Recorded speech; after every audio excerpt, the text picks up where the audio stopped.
You're welcome. Welcome to Art Catalysis, a program for the arts, the cultural, the touristic events, and several things that happen within the firmament of the art. It's a program in which we draw you into the creative pulses around town. We go to the studios of people who create them and make you understand what they are doing. We visit the galleries. We go around town and show you some things that are happening that you didn't know or you didn't take good note of and you didn't get the import. We also come and dance. We also do musical. We go to the theaters and for the orchestra. There are a lot happening around town that you don't know. We are going to help you have a meaning of them and make you enjoy it. But most importantly, put on your spectacle, draw your seat, come closer, and you savor this period of art catalysis. We're going to have segments on the gallery. We visit the gallery. We are going to have segments on what is happening in the studio. And you are going to see several new writers and new writings that are coming out from the city, particularly as it concerns us here within Anambra and the east of Nigeria, because there's a lot happening and you ought to know about it. I am going to have you enjoy a guest, one of the best writers. We'll call him the god of poetry, but I can't disclose him until after this time out. And we are going to discuss some of those pulsations, those pulses of the art that will make you happy. Just wait for us after this short break.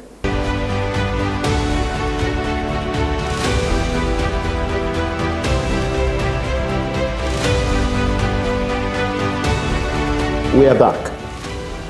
Welcome to Art Catalysis. My guest today is a well-known writer across the world. And he's a star of the literary genre in Nigeria and Africa.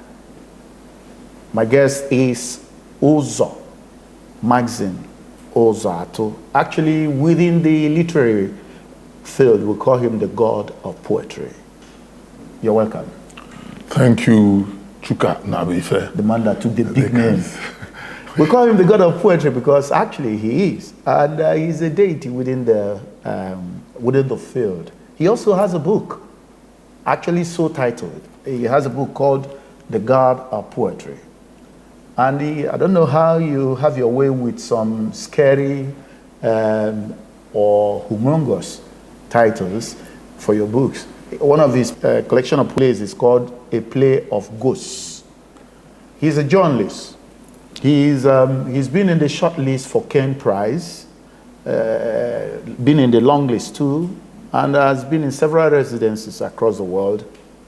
He is a very avid writer as a newspaper columnist, but he also lives in Oka, where a lot of good writings are coming up in the last decade. I wonder how they do it in Oka, that so many good writers and good writings, award-winning pieces are coming from Oka in the last decade. And his is one of them. Your latest collection, you have a short story in the latest collection by, along with the Isi Osondo and Co. What's it again? What's the name of that collection? Well, it's actually called Chandu. You know what is Chandum? I don't know if you tell me. Chandum is more like a street balance for Ojoro. There's 419. For fraud. Not just fraud, for manipulation of people. Yes. And, so that's why Chandum wrote a short story called White Men Can Write. Chandum is actually a pen name for somebody called Uzo Maxine Ozato, right? Yes, of course. His piece in that book is White Men Can't Write. Can't write. Why such a provocative title? Of course, when you see that some of these our so-called writers, 419 people, they cheat all the white men because the white men cannot write. They write to them, and you can see somebody who never passed standard 6, and they will write a letter as a 419 writer and collect millions of dollars. I can mention names and all that. Please don't mention on my program. So, wait a minute. You mean they write for the white man what the white man wants to hear or wants to read, or what the white man cannot read. No, like Chandum is telling you, the white men, they write, they look at all these styles, they're talking about verisimilitude and all that. Yes. But as a black man, he writes for cash. He tells the white man, look, I have this airport that belongs to my father. Bring this amount of money and we can share. So and the man brings the money and so it's actually both gimmickry, trickery, and more like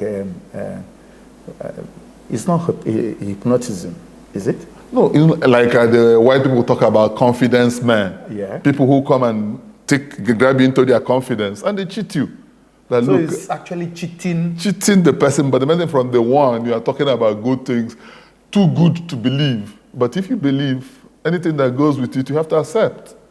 You know, what that tells me is that somebody can actually take to writing as a means of hand to stomach, a means of feeding, but not just for hands to stomach in the way that we think writing is about your brain, your creativity, but about your ability to manipulate the reader to get some interest in your writing, or your audience, maybe in this case, the Oyibo, to take you to residences, pay your bills, and you continue to be a star writer. Is that what you mean? No, the thing is that, like, writing is for you to suspend belief and all that. Yeah. So once I can convince you to believe in what I'm writing, whether ill or good or whatever, it means I've taken you into confidence. Yeah. That's why, like, you see where, like, in the book by Garcia Marquez, 100 Years of Solitude, yes, where he said that, look, people came to watch a film, and they saw people that died, and they were crying. Then the next day, they came and saw the same people who had died appearing in another film. They beat up the people doing the film, saying they're not serious human beings. Yes. Why are you, somebody who had died, is not appearing again? And we have cried for his death and all that. You're not telling us, no, you can't be serious. So such things. That's when you see the height of literature, the height of... Is it actually the gullibility of the audience or the smart aleck in the writer? It's because when you are writing, they say, look, things for you to believe, even if you are PhD literature, yes, somebody tells you this fantastic story and you are enraptured. So it's not whether you are, it's about the writer now convincing you that, look, this thing I'm offering you is the best of the world. Now tell me a little bit about this surprising surge. Permit my loose use of the word surprising surge of award-winning writing from Anambra Access and Enugu. There's a resurgence of some serious good writing from writers, particularly in Awka. And you are in Awka, what is the magic to it? The truth of the matter is that, look, Nigerian literature, whether you like it or not, is situated here. Like Odia Ofemun, the former poet, like you go to any town in Anambra State, yeah, you find a writer. Like when you say like Chinua Achebe in Ogidi, Christopher Okibo in Ojoto, VCK in Indi Kelionwo, and Kenwankwo in Norfolk. That's everywhere you go to. People like Obiebuna. So like the same kind of thing is still happening now. Like you come to Oka, you see all these young writers who are making waves on their own. So I don't know how to explain it. So somebody like Chimamanda Adichie in Aba, the people who conquer the world based on the written word. Yeah. It's interesting. I love that. And in recent time, the writings of James, now the author called James, before now James says, currently James Ngweze, he just came out with a new collection of poems called Goose Bombs. You reviewed the book. I reviewed the book officially. Yeah, and currently there's a new book by yours sincerely here, The Horse and Horse Rider, Chuka Nabife. He was just recently reviewed by the Nation newspapers. There's also a new book coming from, my memory fails me, but there's another book, a new book from Professor Greg Mbajogo on theater, and is a collection of solo plays in Greg is from Anambra. Yes. He's based in Enugu in UNN and Soka. That collection of solo plays in Nigeria since 1960 is a treasure to behold. Among other books coming, what is actually, just 30 seconds, what is the cause? Are you people eating better food than others, or reading better books? You should know the science of the world. The sun rises in the east. That solves it. The sun rises in the east. Oh, well, and you can't change. On that note of the sun rising in the east, we come back and you will see more. We are going to discuss on another sun that rose in the east, rising from the visual arts on the area of life in my city. My guest is still going to be here, and we're going to talk more.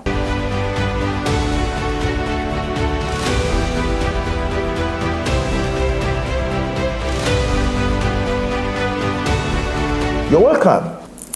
Since 2007, there has been an art festival strictly for youth not beyond 35 years. It's an art festival that holds in Enugu. It is called Life in My City Art Festival. Humbly, it started from the proprietor of Rokana, who also is also from Anambra by nativity.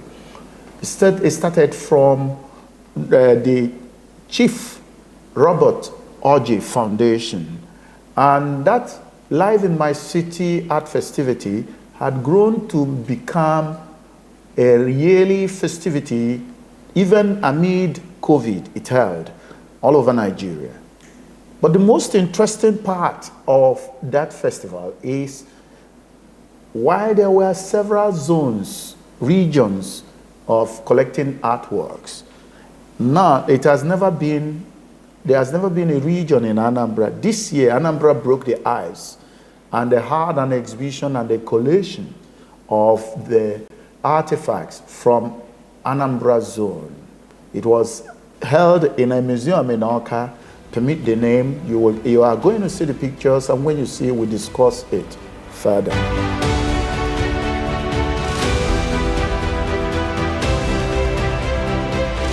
In a Life in the City festivity that they had, the joy of it is that it is not only showcasing the youth and undergrads in art schools in Anambra or in Nigeria, it is showcasing the artists in Nigeria, and of recent it has started going international.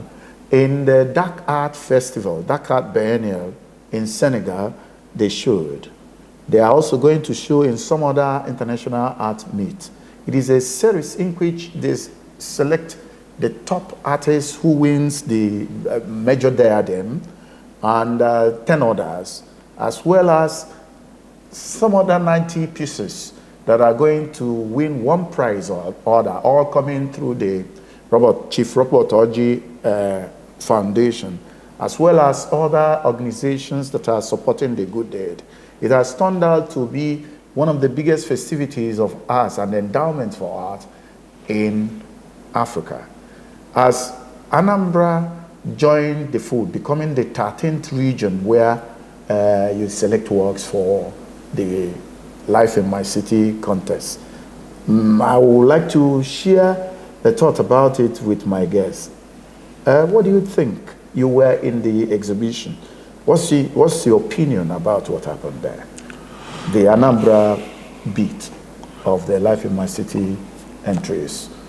It was very insightful. Actually, I was like surprised when my good friend Tohari Seze called me up, and I came around, and I found that the mounted works and everything. That was when I had to now, through you, go through the history of life in my city.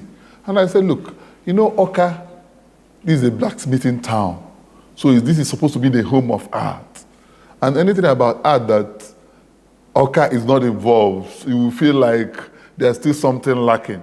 Yeah. So it's like coming home, like the way the English people will tell you, football is coming home. Yeah. But eventually they lose, you know, the English people. But in Oka here, we don't lose. So if you come here, if art comes here, it wins. I don't think our English audience, our UK audience will appreciate that. But anyway, sometimes some facts are very terse and harsh. Is that not? No, but that's the thing. So like, so that's the difference. The difference is clear. Like when we were art in my city here, it was like a rousing, winning ovation all over the place. But with the kind of England, all the noise they make and everything, they lose. So they may come here to learn something from us. The Life in My City entries, there were 5 works selected from the Oka zone, that's Anambra zone, to join the others from other zones like Lagos, Kaduna, Port Harcourt, Bayelsa, that is Yenagoa, Ibadan, Benin, and a lot of them. We hope that the works that are selected from the Oka zone will eventually come out tops, because coming up tops it goes with a lot of prize, into millions. I don't want to disclose their prizes, and we are not going to be like those who claim to own football but would not come tops in events. I am reminded that they got to the finals of the 2023 Women's World Cup. The result, I don't have to go. This is not a sports program. It's not a sports program. So thank you very much. Also, we have a lot of things going around in Oka, as my guest had said. If you walk around Oka and around Anambra State, you see the city taking on a good look, grand good look. This look is accentuated by murals, very colorful murals on walls and major flyovers and bridges across the city. But what you don't know is that apart from the political telltales that you hear from those, you see from those murals, indicating the former governors and leaders of thought of Anambra State, there are other backups in the murals, the colorful festivity. Maybe you may not have known that Anambra is reputed by UNESCO, United Nations agency in charge of culture and such matters and educational matters. Anambra is reputed for having the largest collective of masquerades. And in Nigeria, let's narrow it home. In Nigeria, the town Umoji has the highest number of documented masquerades. So festivities and cultural fiestas like masquerading are very new. We're also in a season where those things come aglow during New Yam festivals and all the rest. If you take a walk around Oka, pause a bit and look at look whether you can identify some of the masquerades and some of the colorations you are used to, that is unique to your environment, your town, or the city you visit. It is a spectacle. The city is wearing a good look, and that is what it will be encouraging for you to savor. Also, in Oka precisely, there's a growing trend of airport art. It's not because what we call airport art in the arts is not just about art that is at airport, but it's art pieces that you can buy off the shelf and then mount in your homes or your facilities like hotels and tourism facilities.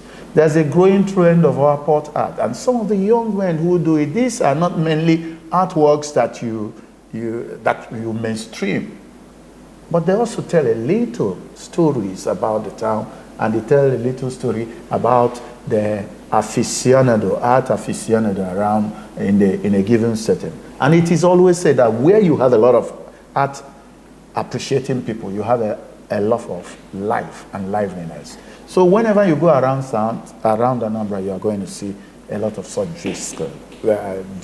We visited some artists on location, and we saw some sculptors. 2 sculptors busy with a monument. We want to let you see it. Artist William Okeke and his colleague, we were on their studio where they were working on a live art piece, a sculptural monument. You are going to encounter that and share their experience with us. You're welcome. Yeah, Ozato, this growing tendency for art in Awka and around Anambra State, is it real? What could have caused it, in your own opinion? Growing culture of producing art? Do you have enough collectors? Do you have enough consumers? Is there anything that is causing it? The truth of the matter is that in a creative society, such as Awka, you will always see things like this manifesting. Because this is a burgeoning city. They say Awka is now a capital city. People are coming in from all over the place. You look at somebody, the person is coming from, like Awka is now a destination place as opposed to a migratory pedestal. People so Awka is evolving into so like people come in and city, and they say bright lights, big city. And if there is no art, there is no city. When you look at the airport art, the paintings, people are being inspired every day. And you can always see it in the gaiety of Awka. I love that. History actually tells us that Awka is known for art, not only smithing. Awka is known for carving, door carving. I remember reading a piece from colonial masters as far back as the 19th century.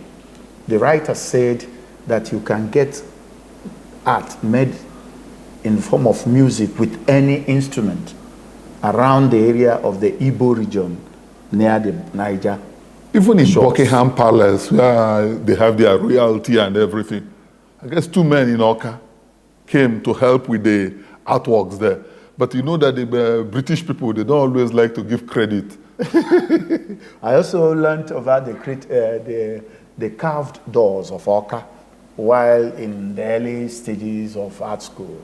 When we come back, we are going to tell you what's trending in the art around the world, and we'll begin to go home. This is Art Catalysis.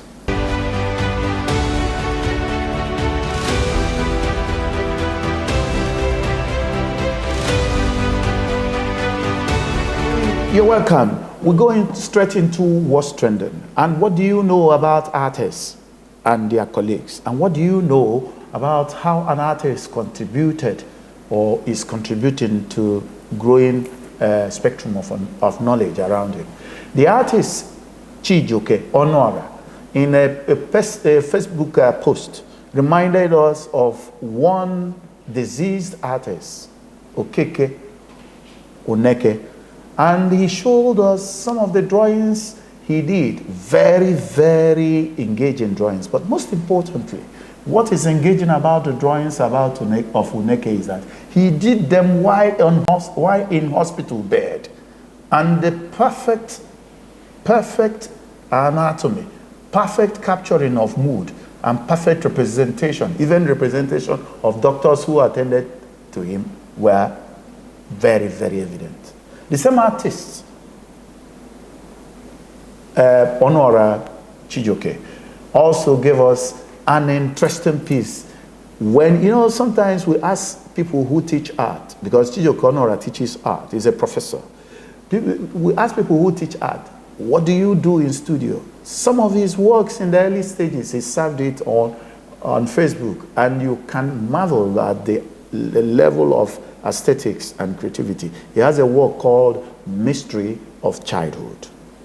Similarly, in this current period, that we have the summer. Somebody captures summer in such a way that when you look at the canvas, you feel the fervor, you feel the pulsation and the mood of the weather. Hamid Ibrahim showed us a painting, an abstract painting that actually captures summer in such a way that you will be looking for the art, or if you have the art in you, you will be feeling the summer all over you. Finally,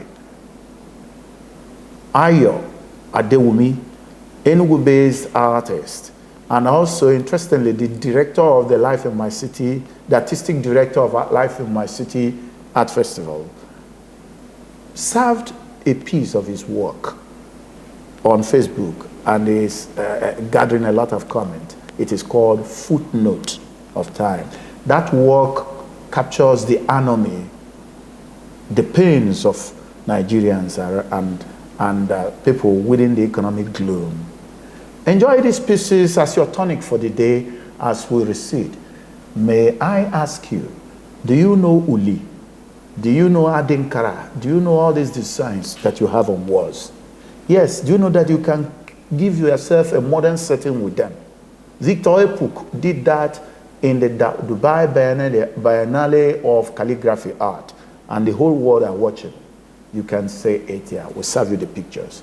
Thank you for coming, and what do you say for a goodbye? Thank you for this brand new program.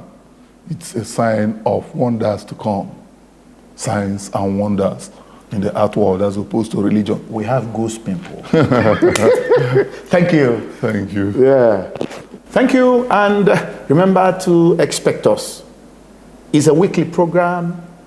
Art Catalysis is about how art catalyzes society. It's about how culture turns things around, and it's about how your mood within the period you are with us is set on the right path. Remember, art is life and life is art. Thank you.